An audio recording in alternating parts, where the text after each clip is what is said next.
সম্মানিত ভিউয়ার্স, চলে আসলাম চট্টগ্রাম কতিব মসজিদে। এখানে একটা কথা প্রচলিত আছে, মানুষ বলে এই মসজিদটি নাকি উঁচু নিচু আছে।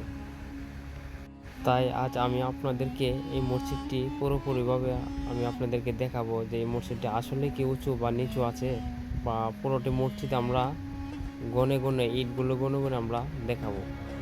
এই যে আমরা সামনে এগোচ্ছি আর দেখাচ্ছি আপনাদেরকে যে আসলে ঘটনাটা কি। পুরোটা মসজিদ না ঘুরলে আপনারা বুঝতে পারবেন না যে আসলে মসজিদের রহস্যটা কি।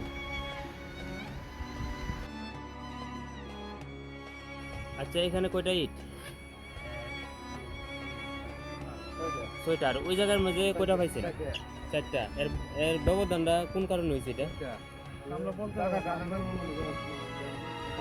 এটা আমরা বুঝতে পারলাম যে জায়গাটা সম্ভবত ওই জায়গাটা হচ্ছে ডাল ডাল জায়গা থাকার কারণে এই জায়গাটার মধ্যে ইট একটু বেশি লাগছে আর কি। আর ওই জায়গাটা একটু উঁচা দেখে আপনার জায়গাটা ইট কম লাগছে, ব্যবধান এতটুকুই।